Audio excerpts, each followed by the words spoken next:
5,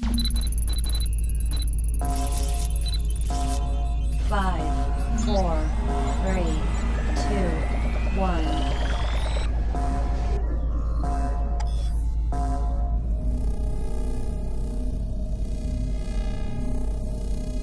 Let's go ahead and talk a little bit about tech today and where our future is taking us.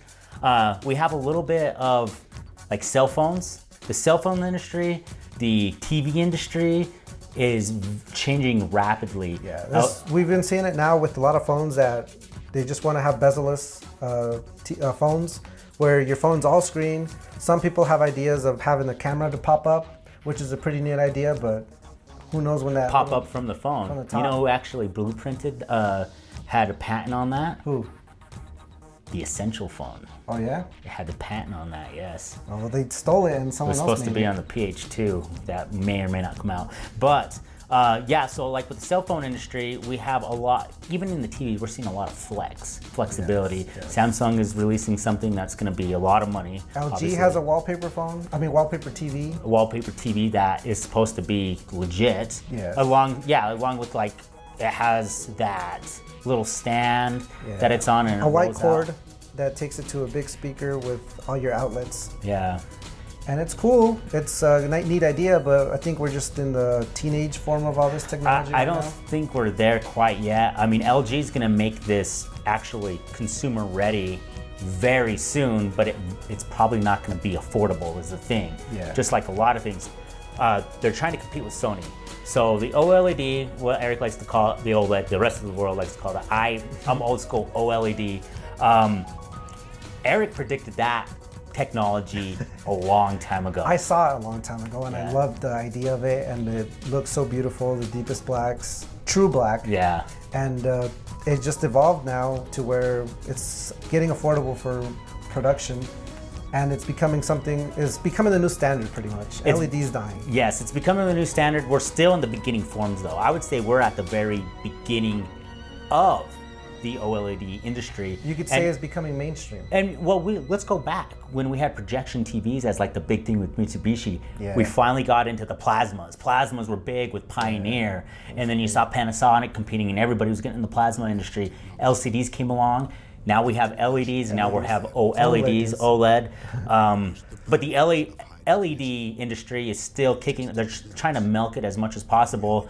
Yeah. Because you could get a huge TV for fairly cheap. Like I've seen people buying 65 inches for $500. Yeah, you could get a 50-inch for $3, and it fits people, which is fine. It fits people that aren't super tech savvy. They just want more of a big picture. That's it. They don't care too much about the quality, I guess. That's how I would look at it. Not only that, but they keep adding like the smart stuff, smart features, which is cool. Which is more capable and now cheaper. Yeah, but I think they should still stick to a TV that's just plain, but it has the best screens, just to make it more affordable for people, which don't want all the cool gadgets that it comes on the side.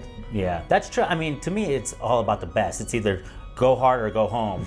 And so like when we talk about the new Sony OLED and LGs, we're talking a lot more money, right? Yeah. The TVs are thinner, the panels themselves practically are paper thin. Paper thin, yeah. And I mean, LG's really trying to compete with Sony. They're slashing their prices to compete with them. Not only that, the reason why they're slashing the prices, not only to compete with Sony, but they want to be able to get a head start to fund this new technology of foldable screens. And that's where we say that this is the teenage era of the new OLEDs. I mean, it's cool to see what they're doing with it, but where is it going to take us next?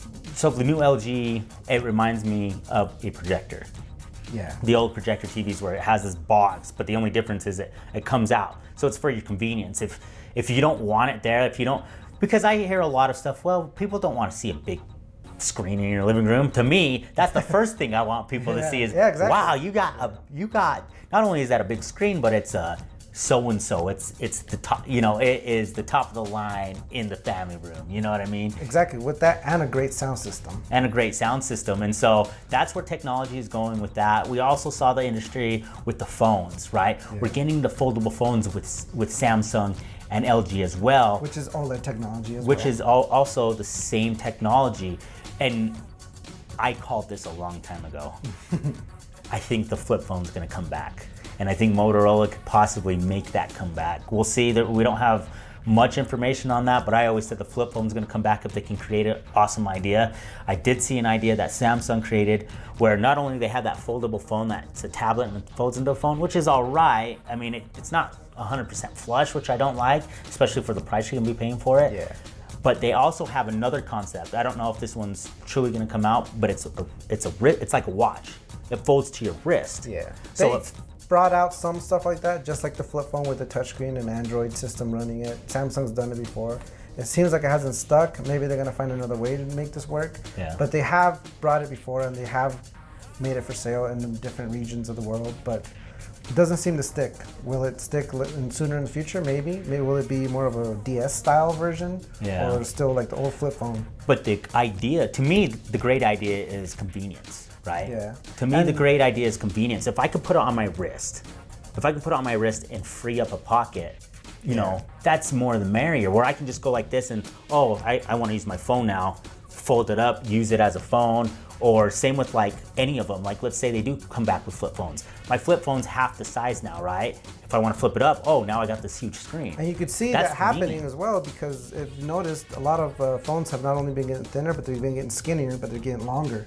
Yeah. So that opens it up for flip phones, as you believe that could happen, which I don't know if it will. It might be available for consumers to pick up, but do you really have 10 grand to pick it up? You have to It's sell like your family. It's like buying those Pioneers back in Yeah. the day, you know, like Yeah. you have to wait 10 more years for when, you know, like those LEDs become $500 for a 65 inch. You really want to have to be cool or impress your friends to buy it, but more power to you, right?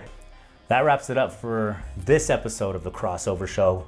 Be sure to follow us on Facebook at Media Crossover. And as always, we're plugging you into everything that matters.